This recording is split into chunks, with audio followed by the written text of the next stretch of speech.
Ce soir, nous sommes partis pour une expérience avec Dieu. Alors, bienvenue à l'église. Nous allons commencer ce soir. Alors, mon enseignement cet après-midi s'intitule « Malgré les vents et les vagues ». Malgré les vents et les vagues. Dieu m'a mis cet enseignement à cœur. Et pour un monde en crise, comment faire pour trouver la paix malgré les circonstances difficiles? Comment faire pour trouver la paix malgré les circonstances difficiles? Et cet après-midi, une fois n'est pas coutume, j'ai l'honneur on va partager la scène avec mon épouse. Donc, je vous demande d'applaudir mon épouse, s'il vous plaît. Elle va... Mon épouse. Gloire à Dieu. Gloire à Dieu. Alors, ce soir, on s'est dit, on va enseigner ça ensemble. On va enseigner ça ensemble parce que je pense que, en fait, en tant que couple pastoral, nous sommes assez concernés par ce sujet. Et on va commencer comme ça. On va lire Ésaïe, chapitre 26. OK? Ésaïe, chapitre 26, le verset 3. Et ensuite, on va lire Jean 14, verset 27. Alors, le but de l'enseignement ce soir, c'est comment trouver la paix malgré les moments difficiles. Alors, je vais lire Ésaïe 26, verset 3. Il dit, « Tu garderas dans une parfaite paix l'esprit qui s'appuie sur toi, car il se confie en toi. » En fait, Dieu nous a promis qu'il va nous garder en paix, ceux qui s'appuient sur nous. Ma femme va lire l'autre verset. Alors, c'est le Jean 14, 27. Il dit, « Je vous laisse la paix, je vous donne ma paix. Je ne vous donne pas comme le monde donne, que votre cœur ne se trouble point et ne s'alarme point. » Je relis. « Je vous laisse la paix, je vous donne ma paix. Je ne vous donne pas comme le monde donne, que votre cœur ne se trouble point et ne s'alarme point. » Souvent, nous lisons certains passages dans la Bible, nous lisons avec foi, et des fois, nous ne lisons pas avec foi. Et or, la Bible nous parle par certains sujets qui nous touchent, qui va nous toucher tous les jours et jusqu'à la fin. Vous savez que nous, actuellement, nous vivons dans un monde, on ne va pas dire chaotique, mais c'est tout comme. Il est en crise, notre monde, quand même. En crise. Ouais. Donc, nous sommes dans ce monde, n'est-ce pas? Oui. Est-ce que nous allons vivre la crise ou pas? Ça dépend, parce que nous, on dit oui, on est chrétien, on suit Dieu, mais il faut savoir que, comme la Bible dit, qu'il nous donne la paix. La paix que le monde donne, c'est pas ce que Dieu donne. D'accord? La paix, il vient de l'intérieur. Et c'est ce que Dieu nous donne. Et ce soir, nous allons voir ensemble, les tribulations sont une prophétie que Jésus a libérée. Ouais. En fait, on doit comprendre qu'en fait, on n'est pas étranger. Ne vous attendez pas à ce que nous, parce qu'on est chrétien, on va être étranger à ce qui se passe dans le monde. C'est pas possible. Parce qu'on est dans ce monde et parce que notre confort, parce que nous avons besoin de certaines choses dans ce monde pour être bien. Donc, ce qui arrive dans le monde va nous toucher. Mais Jésus, comme mon épouse a dit, nous a promis une chose, c'est que vous aurez des tribulations dans le monde. Jean 16, verset 33, il dit, « Je vous ai dit ces choses afin que vous ayez la paix. » C'est toujours une question de paix. Parce qu'il dit, « Vous aurez des tribulations dans le monde. » Mais après, il dit, « Prenez courage parce que j'ai vaincu le monde. » Mais c'est une promesse. Vous aurez la paix. Vous aurez des tribulations. Il ne faut pas s'attendre. En fait, c'est utopique de penser qu'on est chrétien, il ne va rien nous arriver. C'est faux. Si tu passes par là, tu vas faire fausse route. N'est-ce pas? Exact. Alors, la souffrance qui vient de dire mon mari sont tout à fait réelles. Et nous allons le vivre. Ce n'est pas parce que je suis l'enfant de Dieu, je ne veux pas vivre. Il nous l'a déjà dit, nous allons passer par des choses. Regardez, en tant que parents, nous savons que nos enfants vont passer par certaines choses. Nous allons le prédire. Nous allons dire, il y a des choses qui vont arriver. Nous pouvons le dire. Mais est-ce que cela va empêcher que les choses n'arrivent pas à l'enfant? Non. Et bien, c'est la même chose pour nous en tant qu'enfants de Dieu. Il y a des choses qui vont arriver. Dieu nous avait prédit, nous avait déjà mis sur la route. Il y a des choses qui vont arriver. C'est ça. Mais je sais qu'avec Dieu, je peux y arriver. Certes, oui, ce sera difficile. Oui, je vais le vivre peut-être mal. Oui. On peut être accablé. On peut être accablé. Oui. Oui. Je peux être par terre. Oui. Mais je sais, j'ai l'assurance que la personne qui m'a dit qu'il me donne la paix sera toujours avec moi. Il y a une chose qu'en fait, des fois, parce que moi et moi, nous passons, c'est sûr, on passe par des moments difficiles Oui. dans notre vie de famille. Parce que je ne peux pas dire couple, parce que Dieu nous a fait une certaine grâce, ok? Mais on va dire, on a passé par des moments difficiles entre familles. Mais il y a une chose qu'on sait, c'est que Dieu ne nous laisse jamais. Il y a toujours quelque chose, il y a toujours notre instinct, je peux dire, qui nous dit qu'il y a quelqu'un qui regarde, il y a quelqu'un qui voit ma souffrance. Ouais. Et je sais que je ne suis pas seule. Et voilà pourquoi le Saint-Esprit est avec nous. Le Saint-Esprit, c'est mon compagnon. En fait, voilà pourquoi quand on passe par des moments difficiles, il ne faut jamais se dire que je suis seule, je suis seule. Non, il y a le Saint-Esprit. Ouais. Et quand on dit qu'on est seul, on attriste le Saint-Esprit qui est avec nous. Ouais. Parfois, on attriste le Saint-Esprit par les mots qui viennent, parce qu'en fait, on n'est pas seul. On est des enfants de Dieu. On n'est pas seul. Mhm. Donc, Dieu est avec nous. À chaque fois que je passe par des moments difficiles, on va se dire que des fois, on se refuge vers les autres personnes. On se dit, comment dire, je me confie à une autre personne au lieu de se confier à Dieu. Ouais. En tant qu'épouse, j'ai un souci. Oui, je vais me confier à mon mari, il n'y a pas de souci. Mais il y a un Dieu. Je veux prendre mes genoux aussi pour aller dans la présence de Dieu, pour confier mon problème à Dieu. Et c'est ce qui est important en tant que nous, en tant que chrétiens. Nous ne devons pas vivre hors de la volonté de Dieu. Nous devons vivre pas à pas. Ouais. Amen. C'est vrai que les souffrances peuvent accabler. En fait, nous ne sommes pas en train de nier le fait que ça peut accabler. Parce qu'en vrai, nous sommes humains. Nous sommes humains et ce soir, Dieu veut que vous compreniez que en fait, ce que vous passez, les situations que vous êtes en train d'endurer, Dieu est au courant. Dieu est au courant. C'est vrai que certaines situations, tu ne peux pas nourrir tes enfants, ou bien tu ne peux pas en payer l'école de tes enfants, ou bien tu passes par une situation compliquée, tu as vécu une rupture amoureuse, tu as vécu des choses qui ont peut-être brisé ton cœur, ou tu as vécu des choses qui t'ont peut-être fait mal. C'est vrai que ça peut accabler. Tu es dans une situation, tu ne comprends pas ce qui se passe. Tu as l'impression, souvent, on a l'impression que nous sommes seuls dans la situation. C'est souvent ça le souci, c'est qu'on a souvent cette impression que nous sommes seuls. Mais ce soir, je vais te dire, il n'y a rien d'anormal d'être dans la misère. En fait, c'est souvent ce que... Ah, pardon, je ne passe pas là. C'est souvent ce qu'on ne comprend pas. Parce qu'en fait, la majeure partie du temps, nous, en tant que chrétiens, on pense que c'est anormal pour moi d'être dans cette situation. Et puisqu'on pense que c'est anormal, on a tendance à mal le vivre. Tandis qu'en fait, il n'y a rien d'anormal. En fait, ça veut dire qu'il n'y a aucune tentation qui nous est venue qui n'est pas humaine. Ça veut dire qu'en fait, les tentations viennent sur les êtres humains, directement les êtres humains. Et si tu es humain, tu vas passer par des situations compliquées. Obligé. Ce n'est pas anormal. Numéro 2, nous souvent, pour nous qui sommes nés à l'église souvent, ou bien pour nous qui sommes à l'église depuis longtemps, on a cette tendance à penser que toute situation compliquée vient d'une désobéissance. Ce n'est pas vrai. Ce n'est pas parce que je passe par une situation compliquée que je suis automatiquement en désobéissance à Dieu. Et souvent, le diable va essayer de manipuler. Il va essayer de te dire, ah, t'as vu, si Dieu était là, si tu faisais la bonté, si tu n'avais pas fait ça, c'est pas vrai. C'est là qu'il faut savoir que en fait, le diable, il s'appelle l'accusateur. Il va toujours venir t'accuser. Mais ce n'est pas parce que, vous savez, on a cette tendance à penser que Dieu, c'est un père fouettard. Il a un fouet et il cherche qui fait la faute de tard. Dieu n'est pas comme ça. La Bible dit que tous les voies de Dieu sont miséricorde et justice. Donc Dieu est miséricordieux. Donc certes, la Bible dit qu'il ne nous punit pas sans nos iniquités.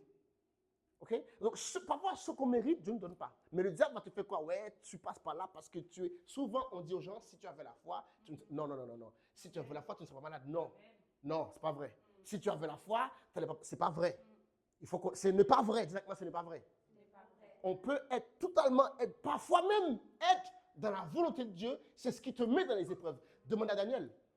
Daniel, il avait décidé qu'il n'allait pas se plier devant la statue d'or. Il n'allait pas louer la statue d'or. Et c'est à cause de ça qu'il était dans la fournaise. Alors, on se disait, mais attends, mais s'il est dans la volonté de Dieu, pourquoi il est dans la misère? Non, justement, parfois, la volonté de Dieu t'amène dans les épreuves. Parfois, la volonté de Dieu t'amène dans les épreuves. Et parfois, ce que Dieu veut, c'est que tu apprennes à tenir forme. Après, tiens bon. Dis à ton voisin, tiens bon. Dis à ton voisin, tiens bon. Parce qu'il n'y a rien. Regardez bien. Tout sur la terre est soumis à la loi des saisons. OK? Il n'y a rien sur cette terre qui n'est pas soumis à la loi des saisons. Et c'est quoi la loi des saisons? C'est que tout passe. Il n'y a rien qui est éternel sur cette terre. Tant que tu es sur cette terre, crois-moi. Parce que le diable, il aime bien agiter les vents, agiter les vagues. pour te faire croire que le truc ne va pas finir. Crois-moi, ça va finir. Dites avec moi, ça va finir. Dites avec moi, ça va finir. Donc, maintenant, le but ce soir, c'est de vous expliquer comment trouver la paix. Comment trouver la paix? Nous allons voir en Philippiens 4, 6 qui dit « Ne vous inquiétez de rien, mais en toute chose, faites connaître vos besoins à Dieu par des prières et des supplications avec des actions de grâce. » En fait, comment on trouve la paix? En fait, il faut faire confiance à Dieu. Vous allez me dire que oui, c'est un petit peu difficile de faire confiance. Oui, il faut faire confiance à Dieu. Vous savez, en fait, quand vous bâtissez une relation personnelle, profonde avec Dieu, vous pouvez le faire confiance partout. Peu importe la situation, vous pouvez le faire confiance. Parce que si, en fait, ce sera plus difficile de faire confiance à quelqu'un que je n'ai pas de relation, avec autre, contrairement à quelqu'un que j'ai une relation.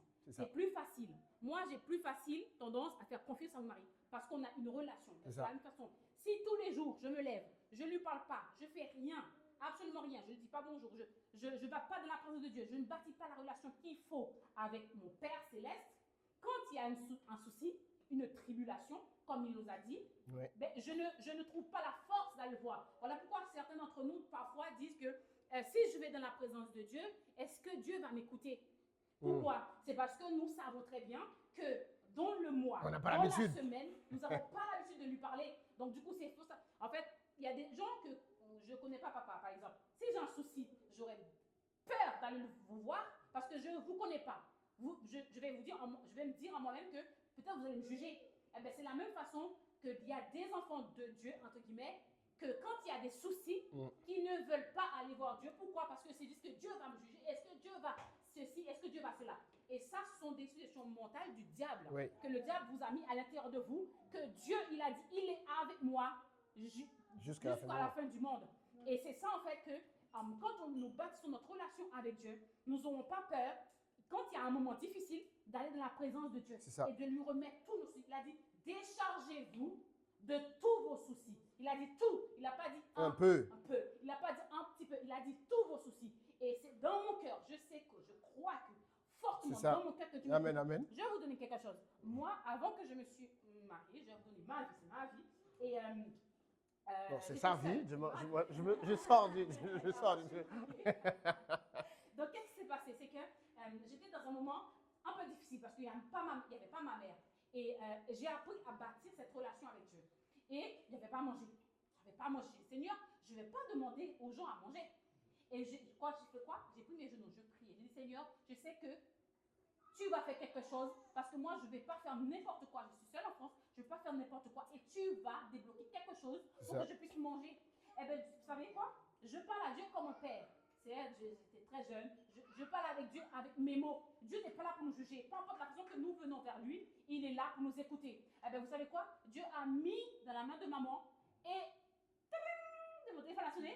Eh bien, je t'ai viré 100 euros. Ben, gloire à Dieu, parce que je suis partie dans la présence de Dieu pour demander sans que ma mère a su et m'a envoyé. Vous voyez ce que je veux dire ou pas? Donc, la chose est que ce que je veux vous savoir, en fait, quand il a dit ne vous inquiétez de rien, des fois le diable nous met des suggestions dans la tête. On se dit que, non, il faut savoir qu'il faut bâtir la relation avec Dieu. D'accord? Parce que dans toute sa splendeur, il est là, il est fort, il est avec nous. En fait, des fois, on se laisse submerger par l'émotion. Parce que nous savons que nous sommes faits de chair, d'âme, d'esprit. Nous nous laissés aller par les émotions. Et des fois, on pleure plus que prier. On se plaint plus que prier. On se lamente plus qu'on prie. On se lamente plus que prier. Tandis que, en fait, notre force se trouve en Jésus. Amen. Et je voulais rajouter un truc à ce qu'elle vient de dire, parce qu'en fait, c'est un truc qu'on a corrigé. Vous savez, Dieu n'est pas un Dieu de sentiments. Comprenez ça. Dieu a dit, faites connaître vos besoins à Dieu par des prières. Donc, dis, oh, vas-y, Dieu te regarde. Mais ce n'est pas la prière. Et tant que tu ne pries pas, Dieu n'agit pas. Dieu ne fait pas comme on... Ne pensez pas que parce que tu as pleuré. Non. Dieu a dit dans la prière. Donc, tu te lèves, tu pries. Trouver la paix. Il faut prier. Numéro 2, il faut apprendre. Ça, c'est quelque chose qu'on doit apprendre dans notre relation avec Dieu. On doit apprendre à faire confiance à la souveraineté de Dieu. Dieu est souverain. Et il y a des situations dans notre vie, on ne va pas nécessairement le comprendre. Vous savez qu'il y a des choses dans notre vie que peut-être ne vont jamais passer. Paul a dit, j'ai prié plusieurs fois à Dieu, 3 fois j'ai prié à Dieu, Dieu n'a pas exaucé. Dieu a dit, ma grâce te suffit. Il y a des choses de notre vie, Dieu ne va pas le changer. Il va juste te donner la grâce pour le supporter. Et il n'est pas obligé de t'expliquer. On doit comprendre que Dieu est souverain. Dieu avait dit à Nebuchadnezzar, tu vas manger de l'herbe comme un bœuf. Pendant 3 saisons, tu mangeras de l'herbe comme un bœuf. Pourquoi? Pour que tu saches que le Tout-Puissant domine dans le règne des hommes. Dieu fait ce qu'il veut. Et Dieu est souverain. Si on n'a pas cette notion de notre relation avec Dieu, on va avoir tendance à questionner Dieu. Oh, mais pourquoi? Un jour, mon épouse et moi, on a perdu un enfant. J'étais là en train de dire, oh Dieu, pourquoi? Dieu m'a dit, tais-toi, écris. Il n'y a pas de pourquoi. Je ne sais pas pourquoi. Jusqu'à maintenant, je ne sais pas pourquoi. Mais Dieu ne m'a jamais dit pourquoi. Il y a parfois, Dieu est Dieu. Dites à moi, Dieu est Dieu. Et numéro 3, comprenez une chose, c'est que, on va lire un verset, je vais vous expliquer un truc. 1 Corinthiens 10, verset 13. Regardez ça. 1 Corinthiens 10, verset 13.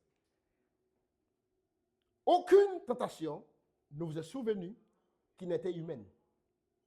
Et Dieu, qui est fidèle, regardez bien ça, ne permettra pas que vous soyez tentés au-delà de vos forces. Mais avec la tentation, il préparera un moyen d'en sortir afin que vous puissiez le supporter. Laissez-moi vous expliquer ce verset. Vous savez, lorsque Dieu nous a créés, Dieu a dit, bon, je vais créer Christella. Lorsque Dieu a créé Christella, Dieu a conçu Christella en sachant quelle est la charge que Christella peut supporter. Dieu sait, c'est dans sa base de données. Il sait très bien que telle charge émotionnelle est trop pour Christella. Telle charge physique est trop pour Christella. Il le sait. Donc, parce qu'il est fidèle, Dieu ne tente personne. Il veut dire que Dieu ne tente personne. Dieu n'est pas tenté par le mal. Et parce que Dieu est fidèle, Dieu monitore les tentations qui arrivent. Dieu ne va jamais laisser qu'une tentation qui peut submerger Christella lui arrive. Donc, tout ce qui arrive dans ta vie, sache que Dieu savait très bien qu'il peut le supporter. C'est pour ça que lorsque le diable est parti voir Job, il est parti voir Dieu. Il a dit pour Job, Dieu savait très bien que Job pouvait supporter. Il a dit, vas-y, tente-le. Dieu sait, parce que Dieu sait très bien, Dieu est fidèle. Il ne va jamais laisser que tu sois tenté au-delà de tes forces. Donc, quand quelque chose t'arrive, le diable peut te dire, ah, ça va te tuer. Ce n'est pas vrai. Parce que Dieu est fidèle. Ça ne peut pas te tuer. Parce que Dieu, si Dieu l'a permis, c'est que Dieu sait que tu peux le supporter. Et numéro 2, il sait qu'il y a un moyen. Et le but de la tentation, c'est que tu cherches le moyen. Cherche à trouver le moyen. Où ça? Dans la présence de Dites avec moi, il y a un moyen. Il y a un moyen. S'il n'y a pas de moyen, c'est que ce n'est pas de Dieu. Toute situation dans la vie, tout dans la vie, il y a un moyen. Il y a toujours une solution quelque part. Parfois, on est juste accablé. Les problèmes nous aveuglent comme ça. On est comme ça. On est comme ça. Mais en vrai, il y a un moyen. Amen. Il y a un moyen. Il y a quelque part une solution. C'est juste parce que nous, on est humains. Le diable veut nous submerger. Il veut nous submerger, il veut nous submerger. Mais en vérité, croyez-moi, il y a un moyen. Dites avec moi, il y a un moyen. Il y a un moyen. Il voit un moyen. Numéro 3. Si vous voulez trouver la paix, ne vous laissez pas offenser par Dieu. Ne soyez pas fâché avec Dieu. Souvent, le diable va essayer de faire ça, que tu sois fâché contre Dieu. Ah, si Dieu était là. Regarde, la femme de Job a été offensée, n'est-ce pas? Qu'est-ce qu'il a dit à Job? Il a dit à Job, maudit Dieu et mère. Fini à ça. Job lui a dit, non, Job connaissait Dieu. Job lui a dit, le Dieu qui a donné, c'est lui qui a repris. Je vais comme le louer. Mais la femme de Job était offensée avec Dieu. Si tu es offensé avec Dieu, qui va t'aider? C'est Dieu qui peut t'aider. Mais le diable va essayer de faire que tu sois offensé avec Dieu. Mais c'est Dieu qui peut t'aider. Ne soyez jamais offensé avec Dieu.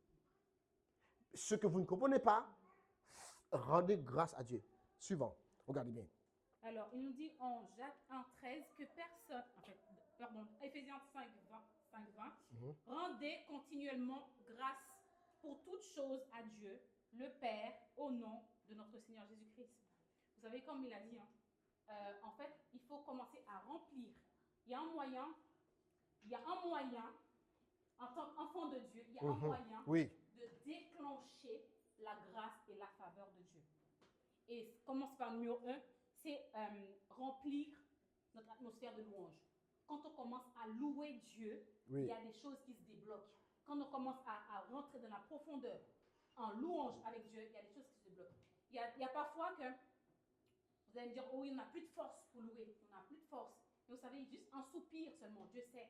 Oui. Juste un soupir, Dieu sait. Il entend les cris de notre cœur. Après, oui, il y a des fois que je ne peux pas être expressif de louer le Seigneur. Mais il y a quelque chose dans la louange. Quand je commence à louer Dieu, il y a des choses qui se passent. Oui. Il y a des choses qui se passent parce que quand je me mets dans la présence de Dieu, je me mets par terre, peu importe comment je suis, il y a des choses qui se débloquent. Oui. Parce qu'en fait, en fait, la louange a cette aptitude à attirer Dieu. Lorsqu'on loue Dieu, Dieu ne peut pas résister à la louange. Dieu ne peut pas résister à un cœur rempli de louange. Donc, même, en fait, c'est un sacrifice. En fait, même quand tu es au plein milieu de l'épreuve, qu'est-ce que Paul et Silas ont fait? Ils ont loué Dieu. Quand ils ont loué Dieu, c'était impossible que Dieu ne vienne pas. Parce que lorsque tu loues Dieu, tu crées une atmosphère où Dieu est à l'aise. Et tu invoques Dieu. La louange peut guérir ton cœur. Parfois, mon épouse et moi, lorsqu'on a passé par cette situation compliquée, on ne pouvait pas parler. Je ne pouvais plus prier. Vous savez qui nous a gardé? La louange. On a mis la louange à la maison en boucle. Toute la journée, H24, la louange était en boucle. Jusqu'à maintenant, c'est resté une culture chez nous. Il y a toujours de la louange chez nous. Parce que la louange, c'est une atmosphère qui attire le Saint-Esprit. Si vous voyez votre vie est trop lourde, si les circonstances veulent vous accabler, apprenez à louer le Seigneur. Et apprenez aussi à avoir une attitude de remerciement. Vous savez quoi? Lorsque vous avez fait toutes les prières qui existent, notez cela.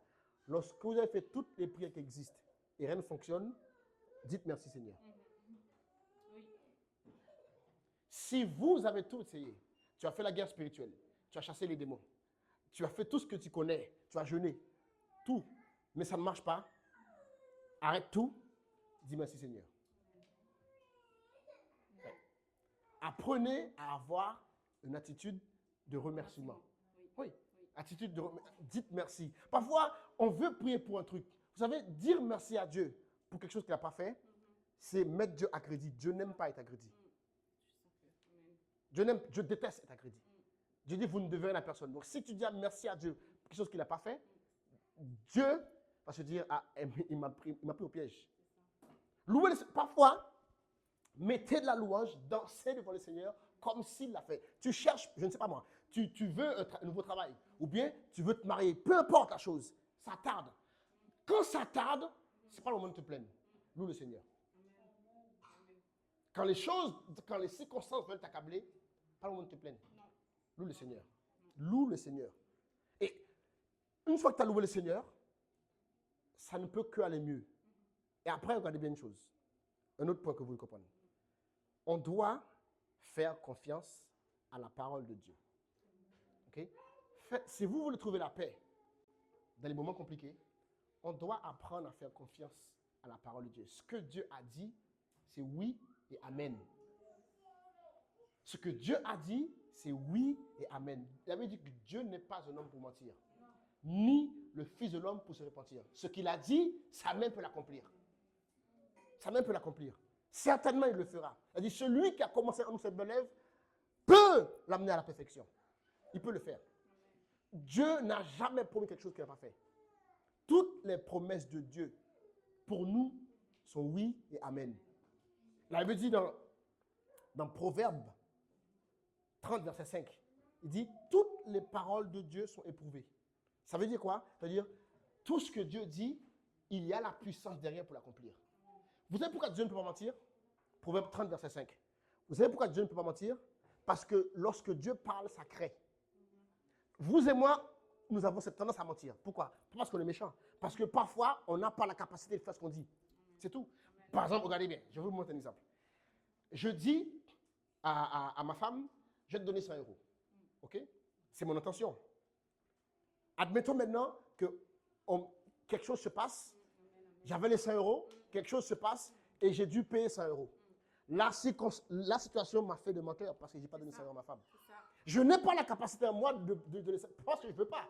C'est parce qu'en fait, parfois, notre parole n'est pas suivie par la puissance. Mais Dieu, à chaque fois qu'il parle, ça crée. Si Dieu dit que Christella est blanche, Christella devient blanche. C'est ça. Oui. Oui. Oui. Si Dieu dit, voilà pourquoi Dieu ne parle pas n'importe comment. Tout ce que Dieu dit crée des choses. Quand Dieu dit que tu es capable, c'est que tu es capable. Si Dieu dit que tu es forte, tu es forte. Dieu ne ment pas. Dieu ne mange. C'est pas que Dieu ne ment pas. Nous, on essaie de ne pas mentir. Dieu ne peut pas mentir. Dieu ne peut pas mentir parce que sa parole crée. Ok? Vas-y. T'as envie quelque chose? Dis quelque chose. T'as envie de dire quelque chose? J'ai fini le verset. Alors, toute parole de Dieu est éprouvée. Oui. Il est un bouclier, bouclier. pour ceux qui cherchent en lui un refuge. En fait, parfois, nous sommes dans des situations, comme je viens de dire tout à l'heure, vu qu'on n'a pas créé une relation avec Dieu, en fait, on s'isole. Oui. Et c'est ce que le diable veut. Par exemple, on est une famille, oh là là, de 9. Oui. On est une famille de 9. Et dans notre famille, si un de nos enfants s'isole, je vais vous dire un truc. Alors, suivez-moi bien. Dans notre famille de 9, si un de nos enfants s'isole et nous, les 8 autres, on reste ensemble, il y a quelque chose qui va arriver celui qui est Tout seul. Tandis qu'ensemble, on est plus fort. Et si on reste ensemble, et même s'il y a des choses qui arrivent à l'un d'entre nous, mais comme on est ensemble, on va s'unir nos forces et on va y arriver. Parce qu'en fait, des fois, le diable veut nous isoler avec nos penchants et aussi notre tribulation. Ah, moi, je suis tout seul, regardez. En fait, on est ensemble d'amis, ils sont tous mariés, moi, je ne suis pas mariée, donc je m'écarte.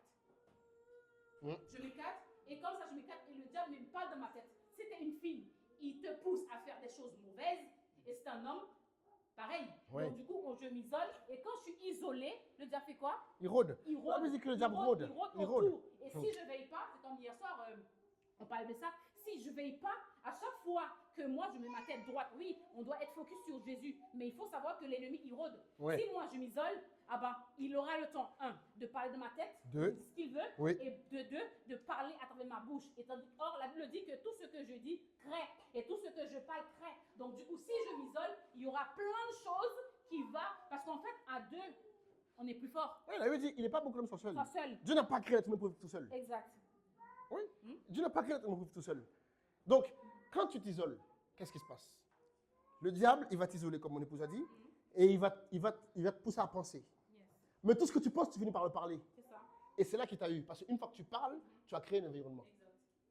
Ce qui sort de ta bouche a créé de la vie. Exactement. Tu es un esprit. Écoutez-moi bien, dites avec moi, je suis un esprit. Je suis un esprit qui parle. Nous sommes comme Dieu. Dieu nous a créés comme lui. Donc tout ce que tu dis, Christella, tout ce que tu dis, comment s'appelle Sarah, ça crée des circonstances. Voilà pourquoi le diable est intéressé à ce qu'on parle. Parce que quand tu parles, ça crée des circonstances. Mais il a dit, normalement, on doit parler la parole de Dieu. Mais souvent, le diable fait, en nous isolant, il nous met quoi dire. Ah, je ne vais jamais me marier. Ah, je pense que pour moi, c'est fini. Ah, je pense que cette situation va finir avec moi. Après, il va te dire, tue-toi. Tue-toi. Il va te dire, tue-toi. Et après, tu vois une personne, 22 ans, 23 ans, elle jette sur un pont. Comment tu fais à 22 ans? Tu jettes sur un pont. C'est que le diable t'a isolé. C'est comme ça que le diable fonctionne. Il t'isole. Il t'isole. Oh, regardez bien. Le diable n'est pas très puissant. Mais il y a une chose qu'il est doué. C'est la manipulation mentale. Le diable est très doué pour la manipulation mentale. Il a corrompu un tiers des anges. C'est qui s'est manipulé. Si tu peux être dans le ciel, dans la présence de Dieu, corrompre un tiers des anges, c'est qu'il s'est manipulé. Et cette capacité, il ne l'a pas perdue. Il manipule le monde entier. Donc, tout seul, voilà pourquoi la Bible dit il est bon et agréable pour que les frères demeurent ensemble.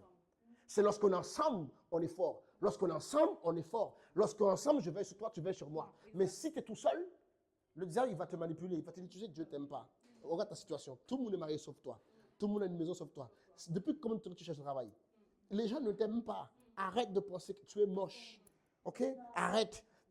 En fait, tu n'es pas comme les autres. Tu es différent. Toi, là, ta vie ne va jamais réussir. Regarde, depuis le temps tu essayes. Arrête. Regarde, prends le seau là, prends le javel. Bois-le, c'est fini. Comme ça, tu as fini. Comme ça, tu aimes Dieu, non? Tu vas aller voir Dieu. Tu vas aller voir Dieu. Fini avec ça, tu vas aller voir Dieu. Il s'appelle le père du mensonge. Et toi, tu es là, puisque tu n'es pas entouré, il finit par tu passes à l'acte. Il prend le contrôle de ta volonté et il te fait passer à l'acte. Ne vous laissez jamais isoler. Donc, en résumé ce soir, nous sommes venus vous dire que Dieu sait que les situations sont compliquées. Nous sommes venus vous dire que Dieu sait que les situations peuvent accabler. Mais on est aussi venu vous dire qu'il y a un moyen. C'est possible de trouver la paix dans les situations compliquées. C'est possible. Il n'a pas dit que tu couleras. Il a dit allons de l'autre bord. Il n'a jamais dit que tu allais couler. Il leur a dit allons de l'autre bord. Et le diable a essayé de les faire couler. Mais avec Jésus dans notre bateau, on ne peut pas couler. Parfois, même s'il dort, réveille-le. Réveille-le, Jésus qui dort dans ton bateau. Ne le laisse pas dormir. Réveille-le, réveille-le. Parfois, Jésus dort dans notre bateau. C'est juste pour voir, est-ce que tu as la foi? Est-ce que tu vas juste paniquer? Est-ce que tu vas laisser tomber?